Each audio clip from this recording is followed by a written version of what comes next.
కార్యక్రమానికి స్వాగతం. తెలంగాణ సీఎం రేవంత్ ప్రధానిపై ఒక రేంజ్లో విమర్శలు చేశారు. యుద్ధం చేయాలంటూ వీర తిలకం దిద్దితే అమెరికా అధ్యక్షుడు ట్రంప్ చెప్పాడని, యుద్ధం విరమించడం బుద్ధిమంతుడికి సర్ది కడితే బొడ్రాయి కాడ భోంచేసి బోర్ల బొక్కల పడుకున్న చందంగా ఉంది అంటూ ఎద్దేవా చేశారు. మోదీ కాలం చెల్లిన నాణెం, రద్దయిపోయిన 1000 రూపాయల నోటు లాంటోడు, ఆయన వల్ల దేశ గౌరవం నిలబడదు, మోదీ ఈ దేశాన్ని యుద్ధంలో గెలిపించడు.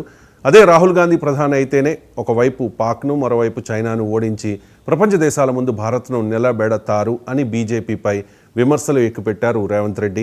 యుద్ధమైనా దేశ భద్రత అయినా బీజేపీకి రాజకీయమేనని ఆరోపించారు. ఎన్నికల లబ్ధి కోసమే మోదీ తిరంగా ర్యాలీ పేరుతో రాజకీయం చేస్తూ ఉన్నాడు అని మండిపడ్డారు.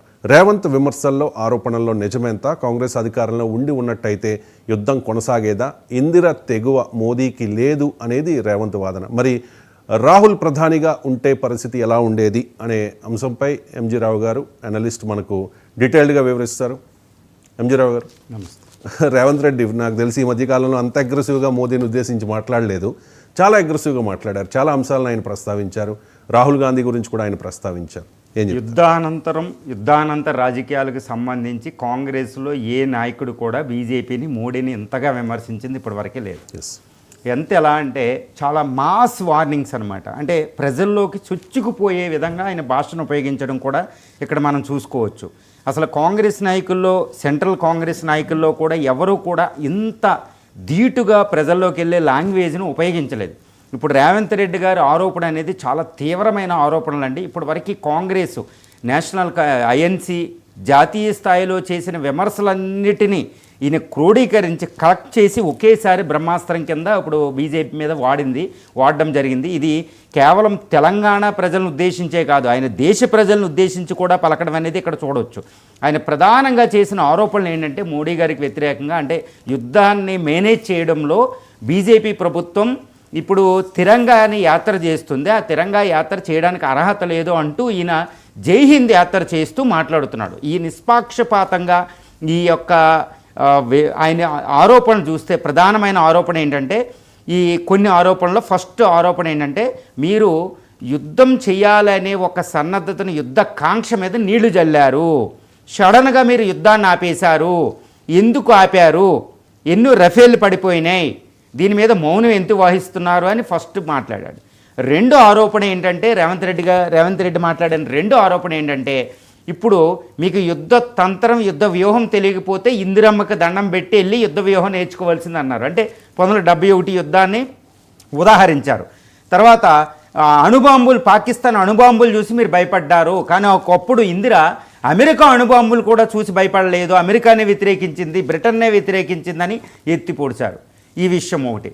కానీ అప్పుడు ఇందిర అణుబాంబులు లేవు, ఇప్పుడు అణుబాంబులు పాకిస్తాన్ దగ్గర ఉన్నాయి, శత్రు దేశం దగ్గర ఉన్నాయి. అప్పుడు శత్రువుకు సపోర్ట్ చేసే దేశం దగ్గర ఉన్నాయి అనేది ఈ రెండింటికి డిఫరెన్స్ ఉంటుందని గమనించాలి. ఇక మూడో ఆరోపణ ఏంటంటే, ఆయన మాట్లాడింది ఇప్పుడు రాహుల్ గాంధీ గారి ప్రధానిగా ఉంటే పీఓకే వచ్చేసేది, నువ్వు పీఓకే తీసుకోలేకపోయావు అని చాలా మాస్ లాంగ్వేజ్ ఉపయోగించారు ఆయన. అంటే ఏంటి, ప్రజలకు అర్థమయ్యే భాషలో ఉపయోగించారు.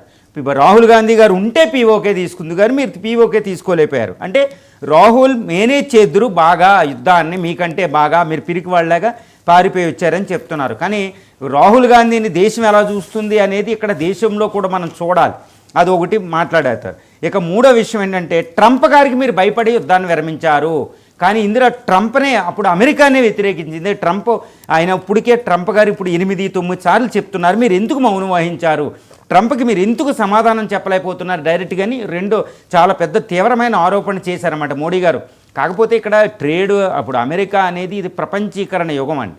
అప్పుడు కూడా ఇందిరాగాంధీ అమెరికాని వ్యతిరేకించిన 93,000 మంది సైన్యాన్ని వదిలేసి సిమ్లా అగ్రిమెంట్ తర్వాత అమెరికాతో మళ్ళీ పునరుద్ధరించుకుంది. అక్కడ డిప్లొమాటిక్ రిలేషన్స్ అమెరికా అనే దాంతో చాలా ఇంపార్టెంట్. అప్పుడు ఇందిరాగాంధీ గుర్తించి ఇప్పుడు కూడా ఇప్పుడు ట్రంప్కి సమాధానం చెప్పవలసిన అవసరం డైరెక్ట్గా ప్రధాని మోడీకి లేదు. దాన్ని ఎందుకంటే ఇంకా ట్రేడ్ డిస్కషన్ జరుగుతున్న వేరే ఇష్యూస్ ఉన్నాయి, అది ఒక డిప్లొమాటిక్ ఇష్యూ. బట్ ప్రజలతో మాట్లాడేటప్పుడు అటు మోడీ గారు కాంగ్రెస్ని అలాగే ఆరోపణ చేస్తున్నారు, నెహ్రూ గారిని ఆరోపణ చేస్తున్నారు, ఇటు రేవంత్ చేస్తున్నారు, రాహుల్ చేస్తున్నారు, ఇంకా కాంగ్రెస్ నాయకులు.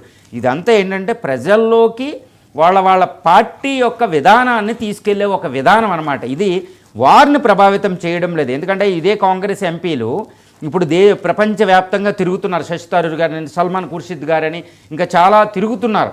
అన్ని అపోజిషన్ పార్టీలు తిరుగుతున్నాయి. అంటే విదేశాంగ విధానానికి సంబంధించి ఇప్పుడు రేవంత్ రెడ్డి మాట్లాడినా, మోడీ మాట్లాడినా, బీజేపీ నాయకులు మాట్లాడినా, మిగిలిన కాంగ్రెస్ సభ్యులు మాట్లాడినా ఇదంతా ఏంటంటే రాజకీయాలకు సంబంధించింది, ప్రజల్లోకి చొచ్చుకుపోవడానికి. కానీ యుద్ధానికి సంబంధించిన విదేశాంగ విధానంలో ఇప్పుడు కాంగ్రెస్, బీజేపీ ఏ పార్టీకి తేడా లేదు. ఇప్పుడు చూస్తున్నాం, ఇప్పుడు 7 ఎంపీ బృందాలు ప్రపంచంలో 52 కంట్రీలు, 50 కంట్రీలు పైగా తిరుగుతూ వాళ్ళు చేసే ప్రచారం చూస్తే భారతదేశం విదేశాంగ విధానం, యుద్ధానికి సంబంధించిన విధానంలో ఏకాభిప్రాయంతో వెళుతుంది. ఇప్పుడు రేవంత్ రెడ్డి గారైనా, మోడీ గారు ఇక్కడ దేశంలో మాట్లాడేది వేరుగా మనం చూసుకుందాం. అది ఒక రకంగా రాజకీయాలకు సంబంధించిందని చూసుకోవాలి.